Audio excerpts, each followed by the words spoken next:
Terceira palestra a respeito dos exemplos dos santos. Nós vimos o conceito de santidade, depois nós vimos o culto dos santos, a intercessão, a invocação, tudo isso que o ensinamento da Igreja Católica a respeito disso, mostrando a antiguidade, o valor que tem todos esses ensinos. E agora nós vamos ver, e inclusive no final nós vimos o quê? A imitação dos santos. Então entramos agora nos exemplos dos santos. Nós imitamos os exemplos. Nós temos que ter diante de nós os exemplos a fim de poder imitar. Não se pode imitar o que não se conhece. E o que se conhece são os exemplos. As pessoas que nós imitamos, o que nós imitamos, em geral, se torna conhecido. Daí porque a publicidade, a mídia em geral, procura fazer conhecidos pessoas com o objetivo de que o povo, a massa, imite esses exemplos. Então, entramos aqui nesse primeiro ponto, que é uma constatação triste do nosso mundo moderno, que forjou falsos santos, entre aspas. Há uma tendência do ser humano para isso, para admirar os que são superiores a eles, ou que parecem superiores a eles. Todo mundo sabe a tendência que tem o aluno achar que o professor sabe tudo. Né? Porque vê o professor falando um monte de coisa e tem algum conhecimento mais do que ele. Então ele novinho, ele é uma tábua rasa, né? Um quadro negro sem nada escrito, criança, né? Então ele acha que o professor sabe tudo. Depois ele vai crescendo, quando ele vai para a universidade, ele vê que não, o sujeito realmente é inteligente, tudo, tem muita cultura, mas não é que ele saiba tudo, ele percebe, com a idade e tudo, né? Ele vai percebendo isso. Mas a tendência da criança é isso, o mais simples, ele acha que o outro sabe tudo. E confia no que o outro diz. Há uma tendência do ser humano para confiar, para admirar aquilo e, portanto, confiar e tender a imitar. Então, se você coloca uma constelação de gente perdida na frente das telas, da mídia, etc., então você tende a imitar aquelas pessoas e adquirir vícios parecidos. Então, o mundo moderno criou esse conjunto de gente que são os heróis, etc., os artistas, etc., que são os santos, entre aspas, do mundo moderno. E eu queria falar em particular dos super-heróis. Os super-heróis que nos acompanharam desde a meninice. Talvez menos as mulheres, embora também há super-heróis mulheres, né? Mas é mais os homens. E que sofreram esse influxo das bobagens, desses super-heróis. Quando a gente cresce, que a gente, no meu caso, a fé católica, tudo, a gente tende logo a olhar que vai, idiotice, besteira. Entende? Mas não é só isso. Algo pior. Pelo menos uma boa parte desses super-heróis que são os mais conhecidos, que são, sobretudo, de origem americana, né? E que, desde que nós nos entendemos por gente, nossos avós já cresceram tendo influência desses super-heróis. Eu li alguma coisa, não li todo, né? Eu li alguma coisa de um livro de Jeremy Leut, chamado, está em francês, né? O Mundo Oculto dos Comic Books. O que é Comic Books? A gente traduz revista em quadrinho. Certo? Porque hoje está em tudo quanto é lugar, tem as telas, os filmes, etc. Mas começou com as revistas em quadrinho, que existem até hoje. Mas elas tinham um influxo, eu acho, muito maior antes, porque, né, não havia internet, nada, então era a revista em quadrinho, né? A gente cresceu nisso. Vocês talvez não tanto, mas eu sou da geração anterior, eu cresci com isso, né? Revista em quadrinho. Então isso me multiplicou, mas isso vem desde os nossos avós, essas revistas. E então criaram-se esses heróis apareceram primeiro nessas revistas. E empresas, né, se dedicaram a isso e ganharam muitíssimo dinheiro com isso, sobretudo nos Estados Unidos, e depois passaram para a Europa, para aqui, para a América do Sul, etc. Então havia duas empresas que deve existir ainda, porque depois isso passou para o cinema, passou para foi desenvolvendo já e hoje está em todo lugar. Então você tem a DC Comics, entre outras, né? E você tem a Marvel, são conhecidas, né? Então a DC Comics tem 3 que todo mundo conhece: Superman, Batman e a Mulher Maravilha, né? Sobretudo essas 3, que eles chamavam a trindade deles. Olha só o nome, a trindade. E a Marvel tem, entre outros, muito conhecido, o Capitão América, né? Também conhecido. Isso passou por cinema, passou por tudo. Isso rendeu milhões e milhões de dólares. Então, o que você nota primeiro? Diz o autor aqui, né? Primeiro, quase todos os autores desses personagens não são nem católicos, nem mesmo cristãos. São judeus. Todos, ou quase todos. Por exemplo, o Superman foi criado por Jerry Siegel e Joe Shuster. Criaram. O Batman foi criado por Kruner, parece. Greg, com o nome assim, também judeu. A Marvel foi criada pelo Marty Goodman. Todos judeus, é impressionante. Quase todos ele vai escalonando o nome das pessoas que faziam, em geral, eram judeus. Ora, Os pais do Superman. eram judeus também. Pois é, isso eu não sabia, mas você vê, né? E parece que saiu um filme aí da Mulher Maravilha, o último, há uns anos atrás, né? Que vai renovando, né? Renovando, vai botando ator. A atriz tinha sido do Exército de Israel. A atriz que fez, né? Era uma israelense do Exército de Israel, que fez o papel da Mulher Maravilha. Então, quase todos eram judeus, alguns protestantes, mas você não tinha católico praticamente ali no meio. A grande maioria era esse pessoal judeu. Por quê? Então qual é o problema aí? O problema é o seguinte: a gente sabe que o judeu não aceita Jesus Cristo, né? O judeu não aceita Jesus Cristo. E muitos desses judeus, não todos, mas muitos ainda esperam o Messias. Eles esperam ainda o Messias. O Messias ainda vai vir e tal, eles esperam. Eu contei numa das palestras passadas ontem, né? A história do Bar Kokhba, né? Bar Kokhba, né? Foi um falso Messias que foi aceito pelo Sanedrim. Isso levou a revolta dos judeus no ano 134 contra os romanos. Foi uma briga terrível. Eles acabaram perdendo, foram arrasados pelos romanos. Mas esse Bar Kokhba, ele atraiu muita gente. Por quê? Porque ele se apresentava como Messias e ele era um guerreiro. Não era como o nosso Senhor Jesus Cristo. Ele era um guerreiro. Ele vinha para brigar contra o romano e derrubar o romano e botar Israel lá na frente. Então, o pessoal aderiu e foi uma briga terrível. Então, depois deu errado, né? Eles começaram, bom, vamos esperar mais, mas tem gente que ainda espera, dos judeus, né? Porque eles não aceitam Jesus Cristo. Então, eles têm uma tendência a procurar falsos messias, porque, evidentemente, o Messias que ele procura não pode ser o Messias verdadeiro. O Messias verdadeiro já veio. Então, o que diz o autor acha o seguinte, aqui, esses super-heróis, eles são uma espécie de messias de substituição. Por quê? Porque eles são, né, fora do comum. O Superman, ele salva salva a namorada dele, cai um helicóptero e pá, pega o helicóptero aqui. Quem é que é maluco de brigar com o Superman? Ele é doido. O homem abre a camisa ali e sai de baixo. Nem bala entra nele. Quer dizer, o Batman também, bom de briga, né? Sai de baixo com Robin, né? A Mulher Maravilha, se veio numa terra que só tem mulher, uma terra fora da terra que só tem mulher, e bate homem, tudo é mulher macho mesmo, né? E quer dizer, tem poderes extraordinários que evidentemente não existem na realidade.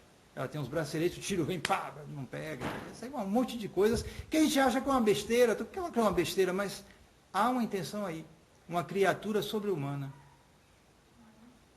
com poderes, entre aspas, sobrenaturais, e que vem restaurar a ordem e a justiça. Porque eles fazem o bem, no sentido de que eles são pessoas que foram injustiçadas. O Batman, por exemplo, parece que a história dele é que ele, quando ele era menino, foi os pais dele assaltados na saída do cinema, mataram os pais, tudo, aí ele ficou com aquele trauma, e ele queria pegar bandido, então ele se tratou, ele herdou a herança, que os pais eram muito ricos, então se tornou o Batman, ele se consagrou a trazer a lei, a ordem e a justiça para Gotham City. Então, é algo assim, eles procuram restaurar o bem, restaurar as coisas, levar a lei, a ordem, etc. E com poderes fora do comum. Então, é uma espécie de falso messianismo. Um messianismo dessa terra, não é a salvação. Você não vai ver nunca o Batman, o Superman falando de vida depois da morte, de salvar, de ir para o céu. Evidentemente, ele não vai falar disso. Ele vai falar de lei, de ordem, de justiça, tudo bem, não está errado. Mas aqui na terra, é típico do espírito moderno. Os comunistas têm isso bem na mente. A imanência, só pensar aqui na terra. A justiça, a felicidade aqui na terra. E além do mais, se vê muitas vezes atitudes dele nos próprios filmes. Vou aqui citar não, vou mostrar a vocês só uma coisa aqui do Superman.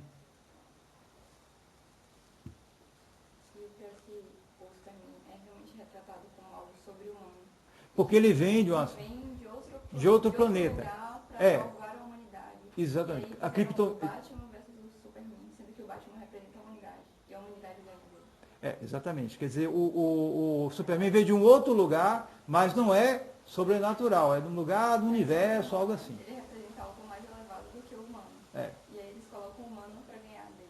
Exatamente. E olha só, por exemplo, as posições em que ele aparece no filme. No filme, por exemplo, de 1978, o filme mais antigo do Superman. Quem quiser poder ver aqui, quem conseguir ver aqui. Nos Smallville eles mostram muito isso. Certo? Olha só no filme mais recente de 2006, outro ator para a geração nova faz uma coisa parecida. Superman.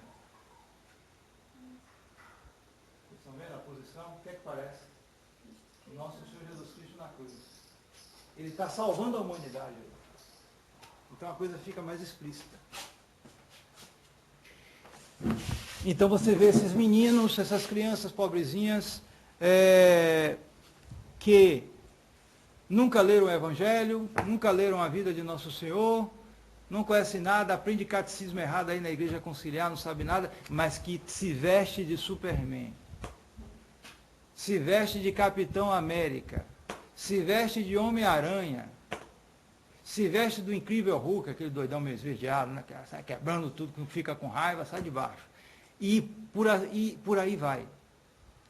Então, esses super-heróis, eles são os santos de substituição.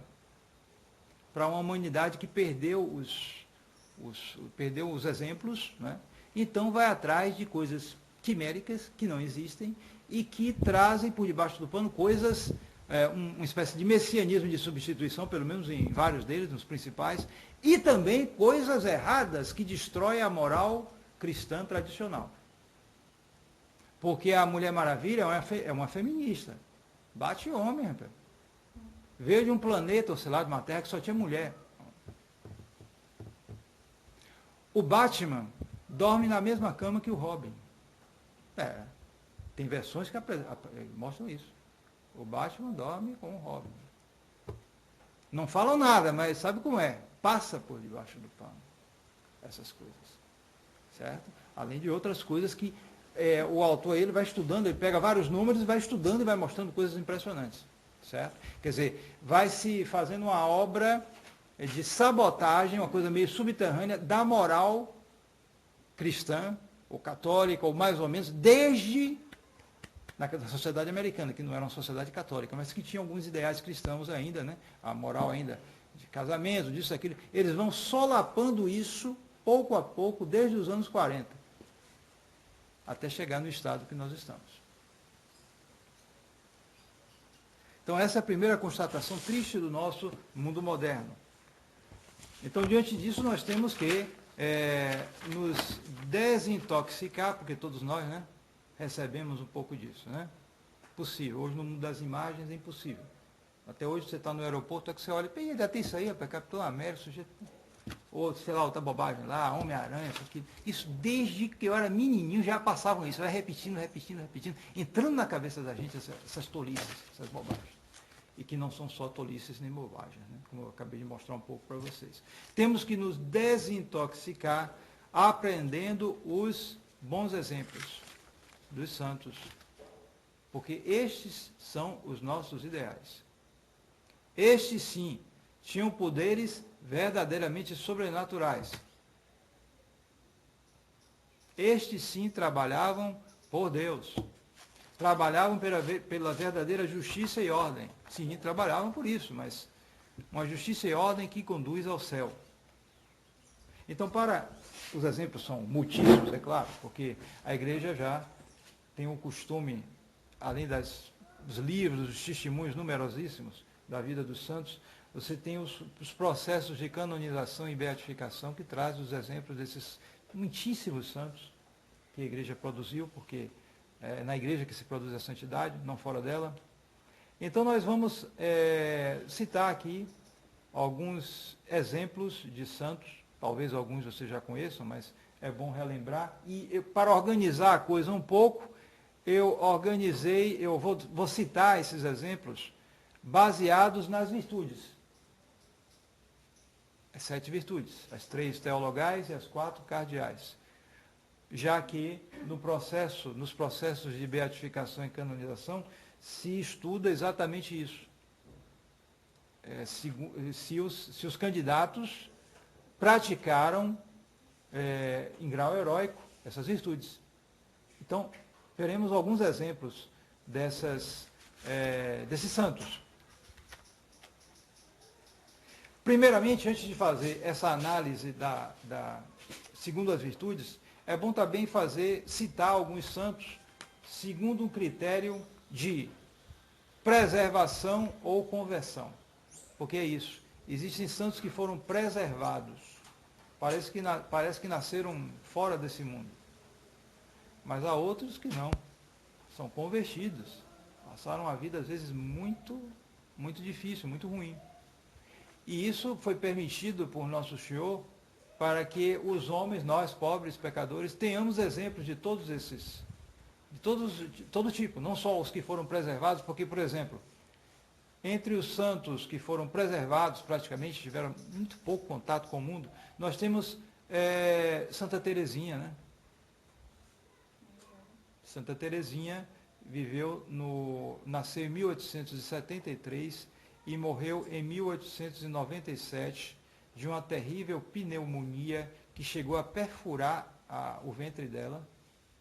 Naquele tempo que não tinha... Ela ficou reduzida a um esqueleto e com 24 aninhos só, né? E ela nasceu numa família de alto nível, rica, de gente lá da Normandia, na França, mas uma família profundamente católica. Aqueles tempos mais preservados, em que famílias verdadeiramente católicas davam uma educação muito esmerada a seus filhos e que não havia tanta influência má do mundo. Então ela cresceu num lar católico e ela mesma dizia que ela, por exemplo, com relação à castidade, né, que fez tanta devastação e continua fazendo, ela foi quase que inteiramente preservada, completamente. Ela disse que ela não sentia absolutamente nada, nenhum problema com relação a isso, praticamente, era uma coisa que praticamente ela não teve o menor contato com isso. E olha que ela era uma moça muito bonita, certo? Mas já contei a vocês a história dela quando tinha 14 anos, já uma mocinha, foi para a casa de parentes dela, que não era assim, eram católicos, todo mundo era católico naquele tempo, mas não eram tão católicos quanto os pais. Então eles começaram a admirar, mas que moça bonita essa sua filha, que menina bonita, isso, aquilo, e ela era realmente bonita. E ela ficou sem entender, porque jamais os pais tinham dito isso dela. Jamais. Veja que é uma educação católica. E ela era bonita. Hoje, diz que é bonitinha de qualquer jeito, mas ela bonita e não diziam, porque percebiam o perigo que aquilo representava. Ela disse depois que a única vez que ela sentiu assim que esse aspecto um pouco da atração, né, foi quando ela fez uma viagem a Roma, que ela foi a Roma para pedir ao Papa, ela se encontrou com Leão XIII, foi pedir para o Papa para ir para o Carmelo com a idade de 15 anos, uma menina, mocinha ainda. Então ela foi nessa peregrinação francesa lá em Roma, né? Então ela contou que quando ela desceu do trem, aí veio um rapaz italiano, ajudou ela a descer e olhou para ela assim, né? Aquela coisa, né? Achou bonita, né? E ela ficou sem entender assim, foi aí que ela percebeu um pouco essa questão, né? Só isso praticamente na vida dela. Porque era uma vida muito preservada, uma vida muito... Então, ela não teve problema nenhum com isso praticamente na vida dela. Você tem também outro exemplo de uma santa preservada, digamos assim, que é Santa Teresa Margarida. Essa é muito menos conhecida, mas possivelmente não é menos santa. É uma santa italiana do século XVIII. Santa Teresa Margarida Redi. Nobre, família nobre, rica também. E deixou tudo para entrar também no Carmelo, com, acho que foi 17 anos, 16 anos também, bem novinha. Entrou num mosteiro carmelita que estava em decadência. Redi, R-E-D-I, Redi. Entrou no mosteiro carmelita que estava em decadência, só tinha 8, 9 irmãs de idade. E uma já estava, coitadinha, meio decrépita. E as coisas estavam um tanto desorganizadas. E ela assumiu, ela que era de família nobre, que tinha gente de serviço, tinha uma vida assim bem... Ela se dedicou completamente como escrava daquelas suas irmãs. De tal maneira que foi destruindo, por causa de tanto trabalho, tanta penitência, destruindo sua própria saúde. Ela acabou pegando uma infecção generalizada, chamada septicemia, né? uma espécie de infecção, parece que começa na área do intestinal e depois vai espalhando pelo corpo inteiro. De modo que a pessoa começa a inchar. Naquele tempo, sem os antibióticos, né? Ela morreu inchada, apodrecendo viva. Apodrecendo viva. Ela morreu assim, com 24 aninhos de idade também. Na flor da juventude. Entregou sua vida ao serviço. Só que o que é que aconteceu? Ela morreu inchada, já apodrecendo viva. Depois que ela morreu, o corpo desinchou. E ela está, até hoje, incorrupta, para quem quiser ver. Padre Jair viu. Eu não vi. O Padre Jair viu.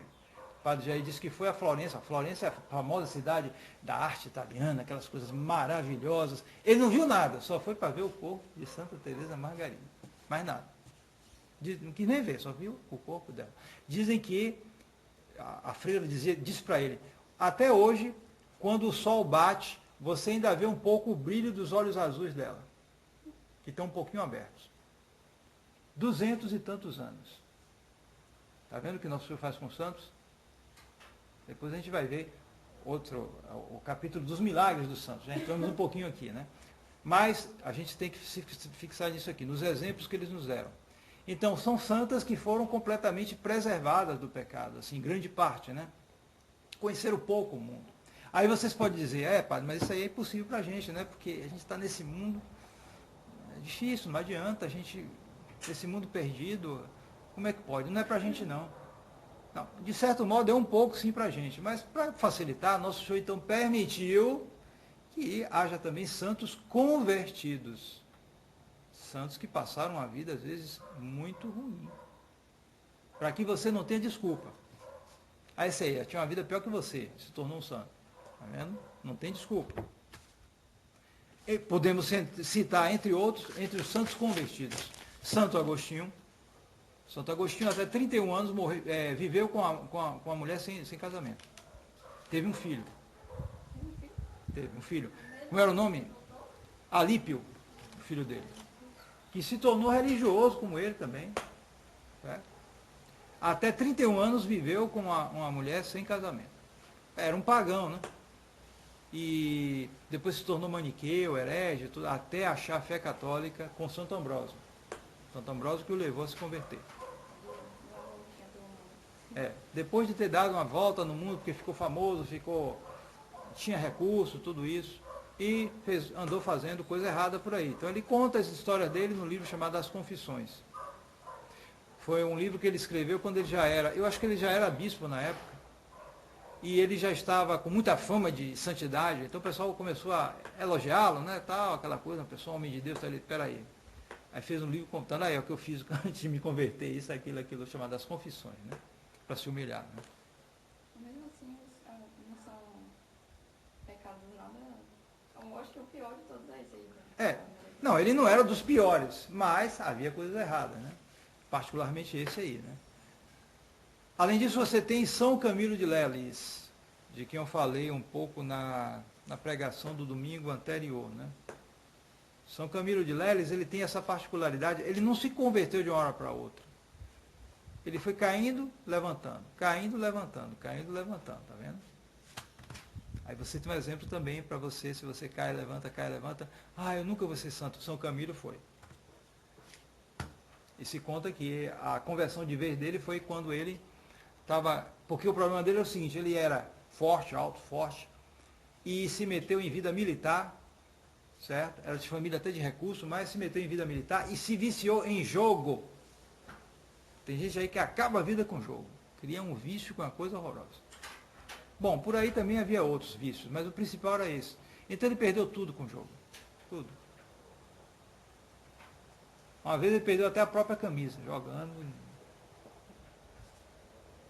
E então ele acabou se empregando em coisas, em qualquer emprego para ganhar um dinheirinho para sobreviver. Havia uns capuchinhos que procuravam convertê-lo. Ele às vezes se convertia, mas depois voltava, aquela coisa, vício, voltava, ia, voltava, aquela dificuldade. Até que um dia ele estava carregando lá um emprego lá que ele estava para ganhar um dinheirinho. E ele realmente ali ele se arrependeu, ele disse, pobre de mim, como Deus me procurou e eu resisti à graça, etc, etc. E aí ele tomou a resolução de mudar mesmo de vida. E aí ele se lembrou, meu Deus, hoje é dia 2 de fevereiro, dia da purificação de Nossa Senhora. Ele atribuiu a conversão dele a uma graça especialíssima da Santíssima Virgem. E daí em diante ele foi para frente. E ele se tornou religioso. E ele criou uma ordem religiosa que existe até hoje, inclusive no Brasil, a ordem dos camilianos, que são religiosos que se consagram ao cuidado dos enfermos. Um grande santo se tornou, depois de ter passado uma vida caindo e levantando.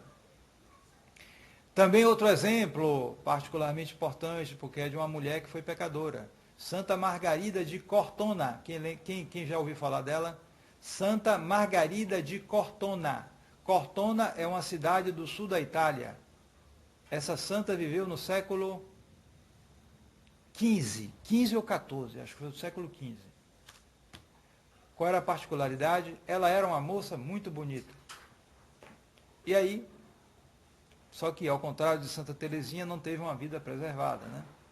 Acabou se envolvendo com um homem.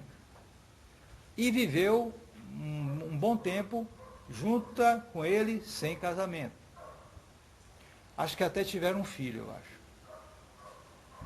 Então, um dia, esse homem que vivia com ela foi fazer uma viagem de cavalo naquele tempo, com um cachorrinho do lado dele. E depois de algum tempo, o cachorrinho voltou latindo todo aflito. Ela então saiu para ver do que se tratava e depois de caminhar um tempo, encontrou o homem com quem ela viveu morto. Certamente morto por inimigos, alguma coisa lá que mataram o que vivia com ela, né? E aí ela se deu conta, caiu em si. Esse homem foi para o inferno por minha causa. E então entrou num trauma enorme e numa tentação de desespero. Inclusive numa tentação de... Porque ela, quando ela ficou sem o concubino dela, né? Ela tinha 28 anos, bom, ainda era uma moça jovem e bonita. Teve até tentação de entrar numa vida de pecado, mais ainda.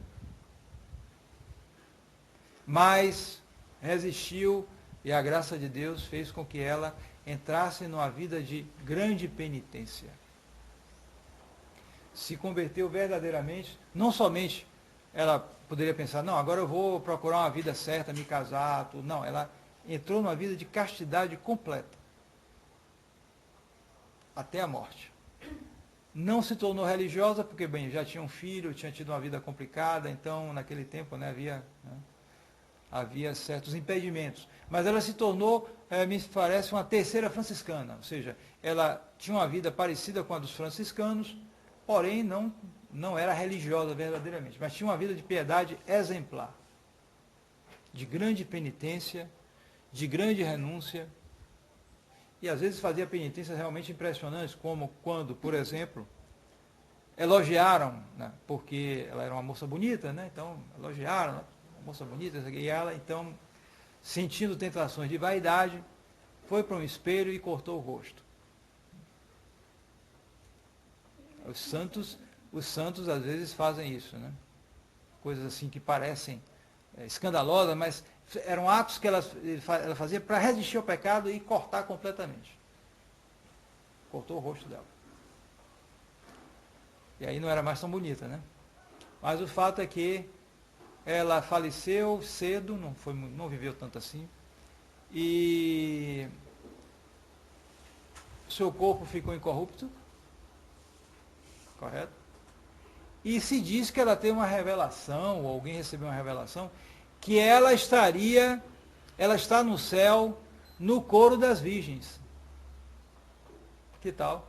Que ela não era virgem, ela viveu com homem antes. Mas, devido à penitência dela, muito grande, foi tão grande que ela foi para o coro das virgens. Santa Margarida de Cortona, uma convertida. Então, só aí vocês têm vários exemplos, né? E exemplo de gente convertida. Gente que se converteu verdadeiramente e em que grau? Para se tornar santos, depois de uma vida de pecado. Então, vamos agora pelas virtudes, né? Analisando alguns exemplos de santos a partir das virtudes. Primeiro, a virtude da fé. A virtude que é a base da justificação, o começo da justificação. Ninguém sem fé pode agradar a Deus. A fé somente não basta, mas a fé é o fundamento, é a raiz da justificação, como diz o Concílio de Trento. Alguns exemplos de fé. São Pedro de Verona. São Pedro de Verona, um santo do século XIV. Qual é a particularidade dele? Ele foi educado por hereges. Ele não era ainda, na época que ele não existia ainda o protestantismo, mas existia uma espécie de pré-protestantismo, certo? Eram chamados valdenses, certo?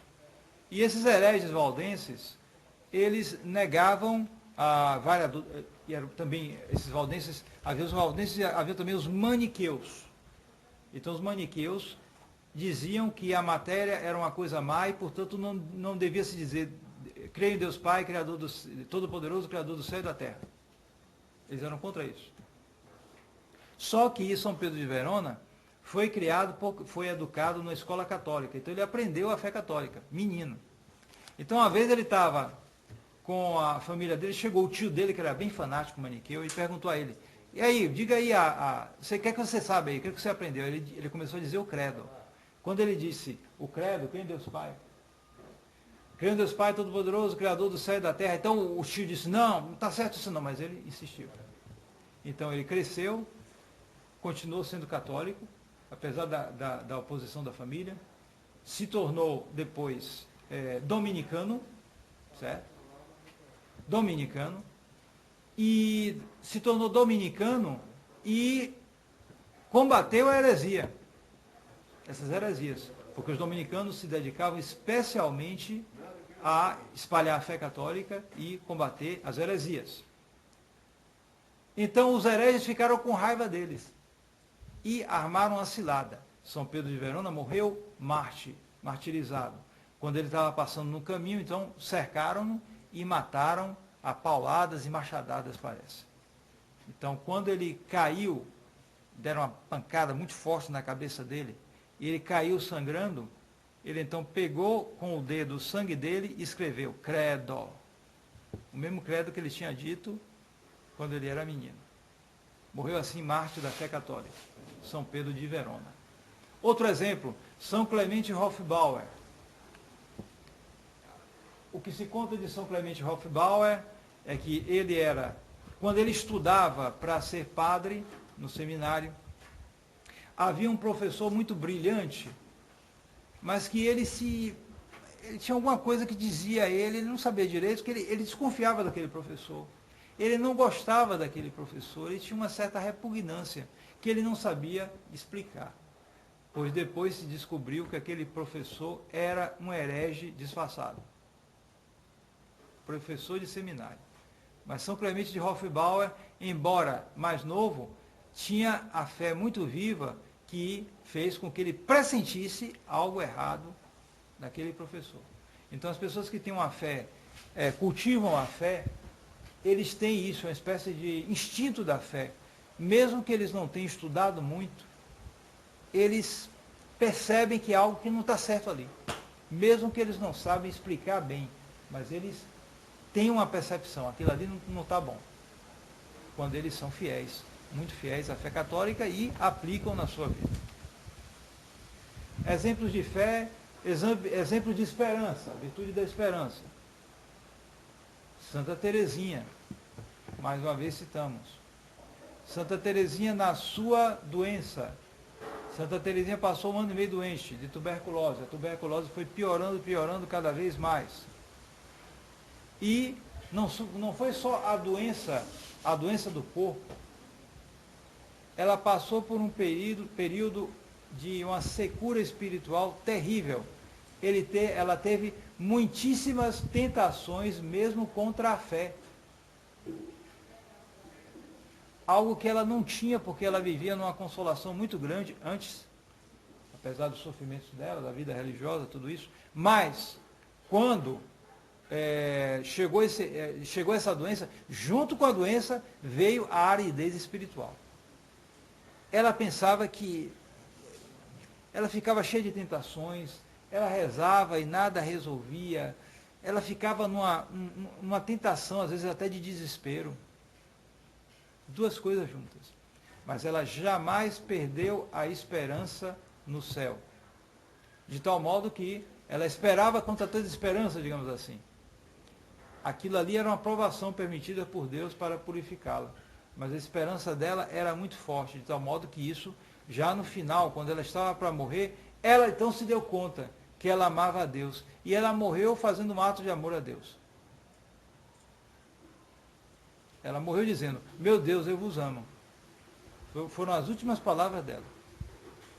A pessoa morrer assim, hein? Outro exemplo de esperança, São Bernardo de Claraval. Porque São Bernardo passou por uma provação muito grande. Ele era venerado por toda a cristandade. Era uma espécie de oráculo da cristandade. Os reis o consultavam. Tal prestígio dele. E então o que é que ocorreu?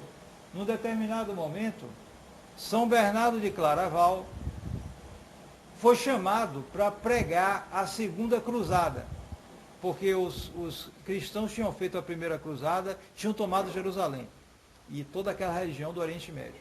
Mas os maometanos conseguiram retomar uma parte depois de várias décadas conseguiram retomar. Então o Papa convocou outra cruzada, naquele tempo em que o Papa tinha uma influência tão grande que podia juntar vários países para fazer uma guerra contra os maometanos. E então São Bernardo foi chamado para pregar essa cruzada. E São Bernardo pregou e disse que os cristãos se juntassem, lutassem, que eles iam ganhar. Mas eles não ganharam. Na segunda cruzada, os católicos foram derrotados, não conseguiram.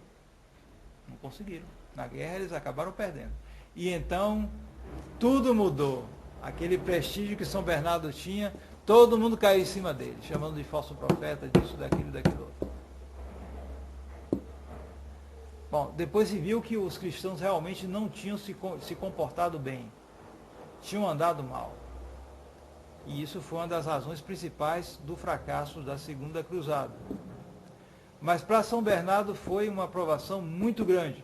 Ele teve que ter muita esperança, para não perder a esperança numa época dessa, num momento desse em que ele foi tão maltratado, falaram tão mal dele, e nós sabemos que em nossas vidas nós raramente podemos nos livrar de sermos mal interpretados, de gente falar mal da gente, e até caluniar.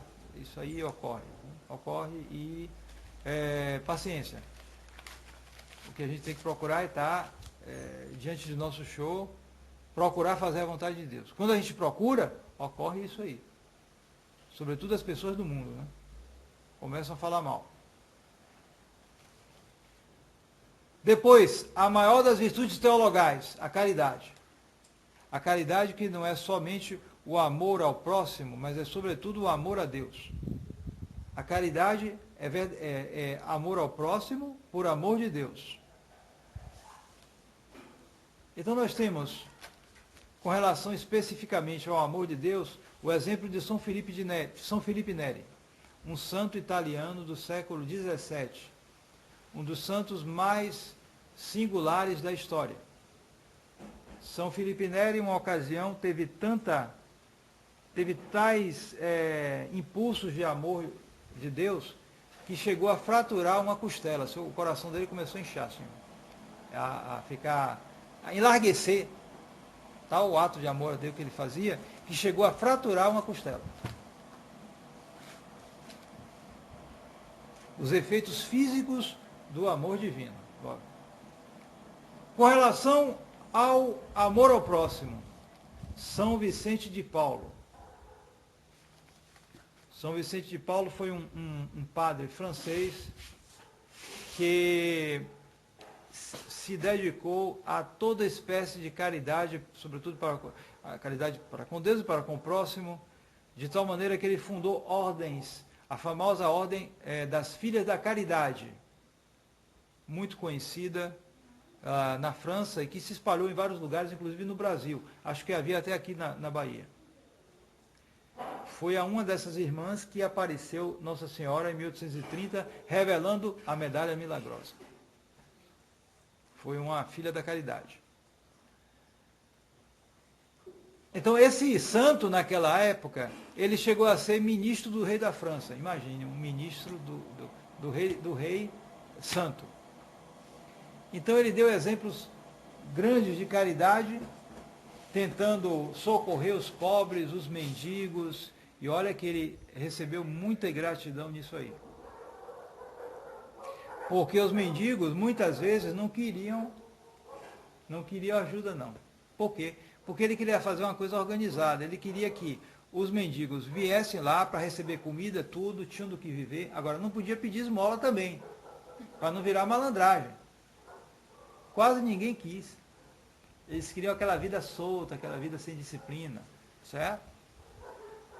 Você vê que não basta ser pobre para ser bom, né? Nada disso. Além disso, ele deu exemplos grandíssimos de humildade. Há bom, ele foi um dos santos mais humildes que eu conheci, né? Que eu já conheço, assim, já li a vida, de uma humildade impressionante. Uma ocasião, ele deu um exemplo impressionante. Ele era ministro do rei, ministro para coisas do culto divino. E naquela época, muita gente buscava cargos eclesiásticos para o filho dele, para isso, para aquilo, porque implicava, inclusive, em muita renda, né?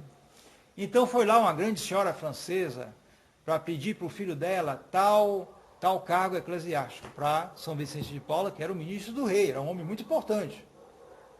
Só que o filho dela não era digno daquilo. Então São Vicente de Paula, que tinha que cumprir suas obrigações, disse para a senhora, a grande senhora lá, nobre, que olha, não dá, seu filho não pode exercer esse cargo, tal, não pode. Então, essa nobre francesa, que devia ser um pouco mulher macho, né, ficou com raiva do santo e deu um murro na cara do santo. Um murro mesmo. Pensou? Então vieram ele era ministro, né? Tinha gente para tomar a segurança, tudo, né? Veio gente para pegar a mulher, e aí ia pegar a mulher, né? Claro, podia prender a mulher, afinal ele era ministro. Mas São Vicente de Paula disse, não Não faça nada com ela, não. Vejam só como as mães amam os filhos. Para ele interpretou assim, né? A mulher dessa que dá um murro na cara dele e ele reage com essa tranquilidade. Quer dizer, era um exemplo de humildade que este grande santo, São Vicente de Paula, deu. Então, eis aí, caridade para com o próximo. Caridade para com Deus, caridade para com o próximo. Depois, exemplos de prudência. Hoje é dia de São Francisco de Sales, grande santo francês que foi bispo de uma diocese na Suíça, chamada Genebra. Quando ele chegou, havia uns 20 e poucos católicos. Todo mundo era protestante. Quando ele morreu, havia uns 20 e poucos protestantes na cidade e todo mundo católico. Converteu todo mundo. Mas era um santo de uma grande... Bom, já entra aí a prudência, né? Porque ele foi bispo dessa cidade, teve uma grande prudência, porque ele chegou na diocese, quase todo mundo protestante.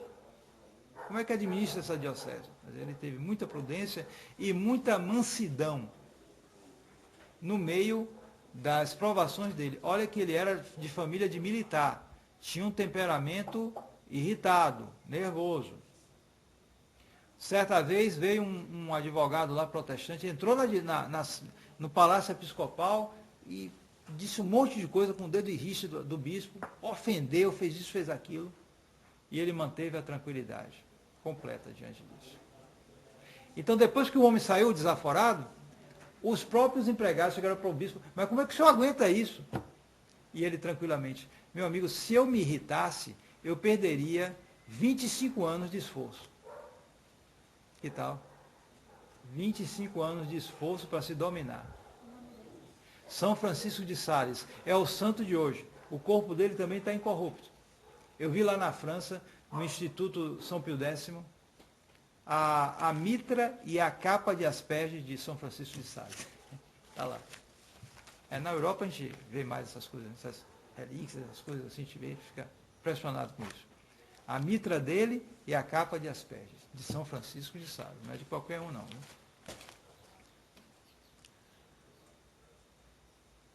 Também São Pio V.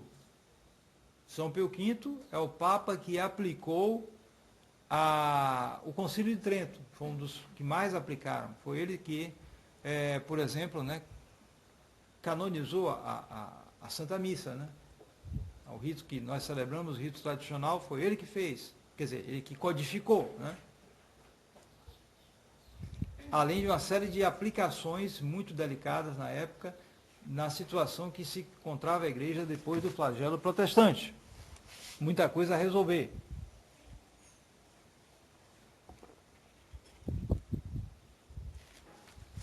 A prudência é a virtude daqueles que governam, né? E São Pio V era papa, ele tinha tarefas pesadíssimas a exercer. E exerceu com grande prudência.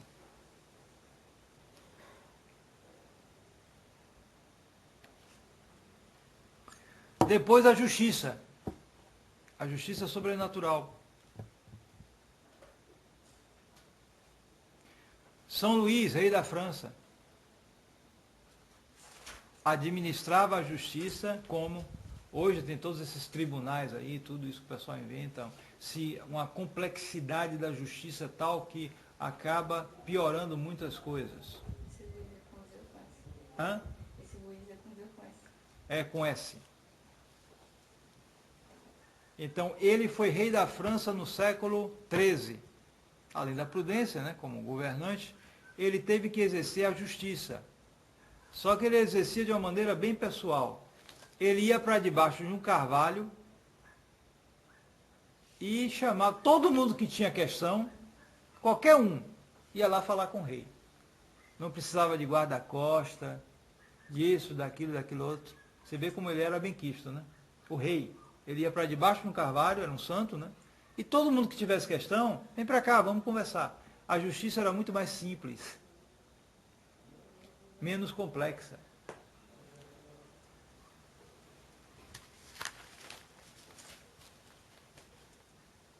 A temperança, a virtude cardial que nos leva a domar esses apetites sensíveis, que nos levam tantas vezes, podem nos levar a cair em pecados, né? Pecados de gula, pecados contra a castidade, etc, etc.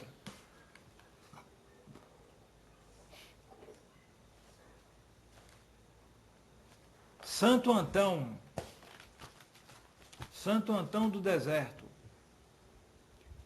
Foram esses santos que nos primeiros séculos da igreja se dedicaram a uma vida ascética impressionante, que hoje pode causar espanto a nós. Santo Antão, como outros também ascetas, sobretudo no Egito, o Egito já foi católico, viu? Hoje é maometano, mas ele já foi católico. Então esse Santo Antão era egípcio. Os egípcios se converteram do paganismo, se tornaram católicos e deram uma floração de santos fora do comum naquela época. Então Santo Antão e outros solitários iam para o deserto da Tebaida em particular. Havia outros desertos também, o da Palestina, que já era lá para o Oriente Médio, né? E eles se dedicavam a uma ascese fora do comum. Viviam, comiam um pedacinho de pão por dia, às vezes nem comiam, praticamente. Chegavam no oásis, bebiam água, um pouquinho de tâmaras, às vezes, e uma vida completamente de oração. Trabalhavam algo para fazer algum cesto, alguma coisa, para conseguir alguma coisa, mas era uma vida de um isolamento, de uma penitência fora do comum. E Santo Antão foi particularmente atacado pelo demônio, porque ele largou tudo, era de uma família de recursos, largou tudo e se dedicou a Deus. É um santo do século IV, bem antigo, e cuja austeridade nos impressiona. Também outro, chamado São Simão Estilita. São Simão Estilita. Por que São Simão Estilita? Porque estilita vem de estilos. Estilos em grego quer dizer coluna. Esse santo viveu em cima de uma coluna. Acreditam? É verdade. É. Uma coluna. Quer dizer, ele queria se isolar do mundo. Então uns iam para o deserto. Uns iam viver no cemitério, isolado lá. Outros, o que faziam? Bom, onde eu vou, vão atrás de mim, né? Porque iam atrás dele. Eram santos, faziam milagres, tudo. Aí vinha gente atrás, queriam que fizesse uma comunidade religiosa. Os mosteiros começaram assim. Porque com essas pessoas de virtude, outros iam atrás, mas me ensine como é que eu quero ser santo também, eu quero deixar o mundo, eu quero me converter, como é que eu faço, como é que se reza, como é que se medita, como é isso, aquilo, como é que faz jejum, etc. Então iam atrás do mestre, né, para ensiná-lo. Então alguns não queriam que viesse gente atrás, inclusive gente pedindo milagre, né, gente às vezes indiscreta, né, como aquela história do santo que tinha ele se fechou num quartinho e só botou um buraquinho para o sol entrar, para ele tomar um pouquinho de sol, né? Bom, aí chegou uma mulher, viu ali a janelinha, né? O que é que tem lá dentro? Aí foi olhar, né? Quando olhou, o santo olhou para ela também. Aí ela ficou toda sem graça. Aí, o que a senhora quer? Não, ela sem graça, ela pegou, o senhor precisa de alguma coisa? Preciso sim, um pouquinho de pedra, um pouquinho de massa para fechar essa janela. Porque, né?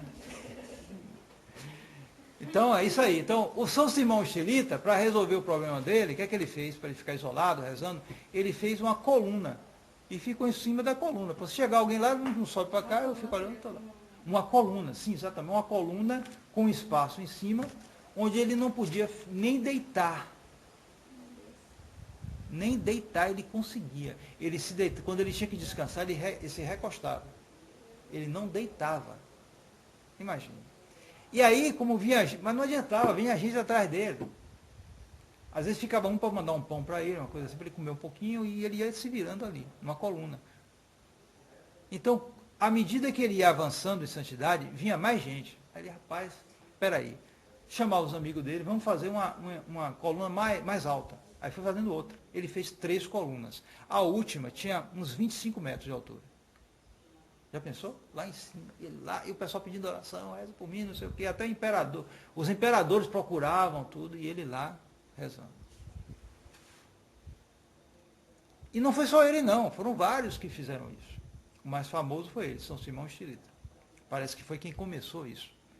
Então havia essas pessoas que chegavam a esses extremos, entre aspas, de uma vida de penitência, de uma vida de entrega a Nosso Senhor, impressionante. São Bento Labre, quem já ouviu falar? Ah, já ouviram falar, né? Só vocês.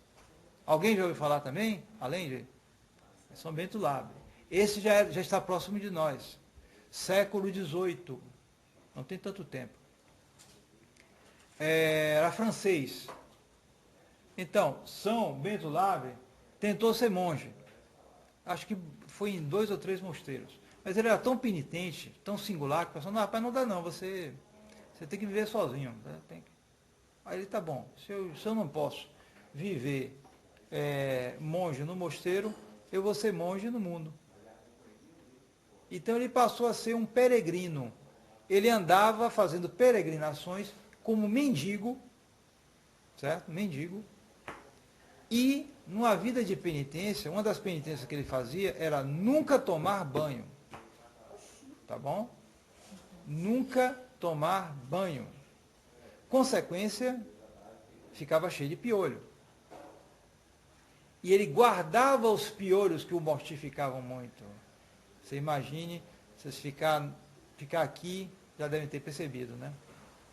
Sobretudo na época de calor, você ficar aqui, chega de noite, começa as muriçocas.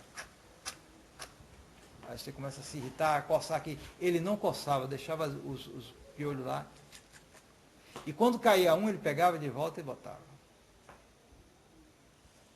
Já pensou? Que mortificação?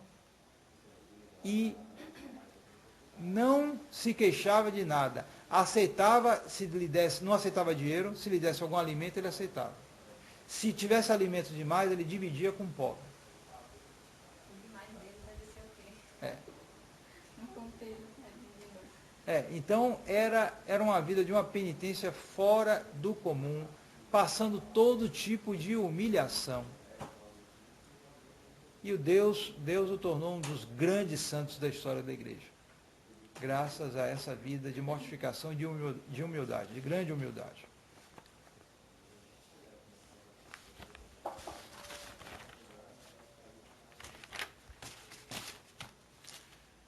Finalmente nós temos a fortaleza, a virtude que nos faz combater nossos inimigos de fora ou de dentro, né? Uma virtude necessária para aqueles que estão aqui nesse mundo, na igreja militante, no combate. Nós temos, por exemplo, o exemplo de Santo Inácio de Loyola. Quem já ouviu falar em Santo Inácio de Loyola? Já ouviram, né? Já ouviram, todo mundo já conhece. Ele fundou uma ordem religiosa, não é verdade? Como é o nome dessa ordem religiosa? Ninguém sabe. Se chama os Jesuítas. Alguém aqui conhece Salvador? Você é de Salvador? Conhece o Colégio Antônio Vieira, no Garcia? É dos Jesuítas. Eu estudei lá. Eu estudei no São José. Pois é. Então, o colégio dos Jesuítas, enorme aquele colégio, é dos Jesuítas. Essa ordem religiosa foi fundada por Santo Inácio de Loyola. Se tornou uma ordem imensa, fortíssima, com um poder tão grande que a maçonaria ficou com a raiva dela, que só descansou quando conseguiu que um papa mais fraco extinguisse a ordem jesuíta. Fez intriga de tudo quanto foi modo. E essa extinção da ordem jesuíta foi restaurada depois, mas nesse período de extinção, eles tomaram conta da educação dos jovens, sobretudo dos jovens de alta classe. E com isso prepararam a Revolução Francesa. Porque se você controlar a juventude da elite, você controla o mundo. Porque eles vão dominar o mundo com o tempo, é natural. Os outros vão ficando velhos, eles vão assumindo. Então, se eles são da elite, os principais, os jesuítas educavam essa gente. Então, a maçonaria tinha raiva e queria tirar os jesuítas. E conseguiram isso, pelo menos parcialmente. Então, quem fundou os jesuítas foi Santo Inácio de Loyola. Santo Inácio de Loyola era um militar. era um homem que já tinha uma fortaleza natural muito grande. Porque antes de se converter, por causa de vaidade, ele, né, jeito assim, namorador, isso, aquilo outro, era militar. Então ele, numa defesa, numa batalha, ele era espanhol, estava numa batalha com os franceses, e numa batalha, os franceses acertaram uma bala de canhão na perna dele. Que tal? A perna quebrou em não sei quantos pedaços, vários pedaços. Então ele teve que fazer cirurgia naquele tempo, sem anestesia, né? Aí serrava o osso, que tal? Sem anestesia, sem nada. Pegava um pedaço, botava aqui para consertar, né? Tudo isso ele passando. E aí depois, ele que fez a cirurgia, ele notou que ele estava mancando ainda. Aí ele era muito vaidoso, né? Aí como é que agora eu vou ficar mancando? Não, faz de novo, para acertar. E aí, né, sem anestesia, serraram de novo, pegaram o pedaço aqui, botaram, que tal? Para ele melhorar, porque ele queria melhorar. Você vê o que é, velho? É um sujeito com uma fortaleza muito grande, natural. Né? Mas nisso aí, ele ficou num castelo lá, dos amigos dele, e ele ficava na cama o dia todo, naquele tempo, para sarar, tudo. E ele não tinha nada para fazer. Ele muito ativo, me deu alguma coisa para eu ler. Ele queria ler romance de cavalaria, eram as revistas de quadrinhos daquele tempo. Né? Mas não tinha. Ah, não tem aqui não. Mas o que é que tem? Não, tem aqui a vida de Cristo. Biografia de santo, né? Os santos dos santos. Né? Aí ele não tinha nada para fazer. Tá bom, me dê aí. E começou a ler a vida de Cristo. E se converteu completamente. Então, essa fortaleza que ele tinha natural se tornou sobrenatural. Ele resolveu ser um soldado de Cristo. Agora eu vou lutar pelo reino de Cristo. Não quero mais saber do mundo. Vou lutar pelo reino de Cristo. E formou essa ordem de uma disciplina, de uma mortificação fora do comum, que fez um bem imenso durante muito tempo. A Igreja Católica. Então ele sobrenaturalizou a fortaleza dele. Porque isso é importante.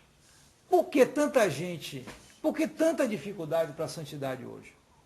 Em grande parte, a causa é a frouxidão dos homens de hoje. Homens e mulheres. A frouxidão. Porque quando a pessoa tem um natural prejudicado, é difícil o sobrenatural enxertar ali. Porque o sobrenatural ele se baseia em grande parte do natural. Então, se uma pessoa tem um natural completamente desequilibrado, não vai para frente. Notem bem, os pagãos eles tinham muitos defeitos, mas eles tinham uma certa retidão no natural deles. Então, quando a graça de Deus veio, muitos deles corresponderam muito. Mas o homem moderno, ele tem um problema muito sério, porque não só ele rejeitou o sobrenatural, mas ele desarrumou o natural, através da sofisticação dos meios modernos. Tem muita gente aí que está debilóide com esses meios de comunicação aí. Você dá um celular desse, uma maquininha dessa para um garotinho, ele fica debilóide. Vai no videogame aí, eu já ouvi falar de garotos, às vezes homens, que passam uma jornada de trabalho, isso aqui, 8 horas, atrás de videogame. Como é que uma pessoa dessa vai ficar certa da cabeça? E como é que ele vai ser santo? Então ele vai lá, acha um site da tradição. Agora eu vou ser da tradição. Rapaz, primeiro você tem que ser homem, depois você vai ser. Certo? Ele vai ter que retificar a vida dele. Hoje chegou e com a desorganização da família também, né? Hoje tem rapaz aí, ou moça também, que é educado só pela mãe, porque o pai, né? Com as famílias hoje do jeito que estão, né? Então, a mãe não consegue educar o filho direito. Eu ouvi dizer que tem por aí rapaz de 20 e poucos anos que ainda bebe mamadeira. Me disseram. Tem rapaz aí que ainda usa bubu, chupeta. Ainda usa. Por quê? O que foi isso? A mãe criou cheio de... O pai não estava lá, porque tem que ter o pai na família. Quando não tem um pai, é difícil. É difícil. A mãe não consegue direito. Então, o pai é que vai dar aquela noção do correto, sobretudo para o filho homem, né? Então, quando falta o pai, aí fica mimado demais. E aí cria como um bonequinho. E aí vai mantendo aquelas coisas. Uma madeira, vai crescendo. Toma uma madeira, o bubu, isso aqui. Então, uma pessoa dessa, para ser santo, ele tem que retificar o natural dele primeiro. Senão não vai, fica difícil. Afora um milagre,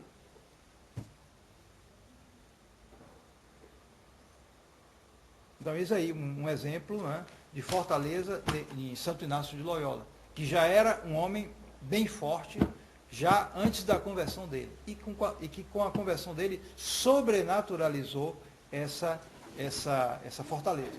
Então, alguns exemplos, porque vocês peçam a Nosso Senhor para desenvolver a admiração pelos santos, porque o ser humano é admirativo.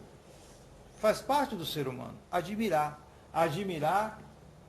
desejar ser como aquele que é admirado e procurar imitar. Faz parte do ser humano, sobretudo os mais jovens, que não têm ideais ainda. Eles têm que procurar esses ideais. O problema é que ideais serão. Então vocês tenham bem em mente isso. Procurem conhecer e admirar os santos para que vocês tenham exemplos, como alguns que eu dei aqui brevemente, né? E há muitíssimos outros, né, que vocês procurem imitar e possam aplicar para a sua situação individual, porque a igreja tem séculos e séculos, são gerações de santos. Então você tem santos em todos os estados de vida. Eu dei alguns exemplos, mas você pode achar santos. Então você pode adaptar o seu estado. Ah, qual é o meu estado de vida? Isso, aquele que você vai achar um santo que teve uma situação parecida e que se santificou. E procurem conhecer a vida dos santos, porque aí vocês têm a virtude, os ensinamentos, o catecismo aplicados. Porque é fácil pegar um catecismo e ver as virtudes, etc. E você vê um pouco de oração, isso, aquilo outro, mas como é que isso se realizou na realidade concreta? E os santos estão aí para mostrar isso.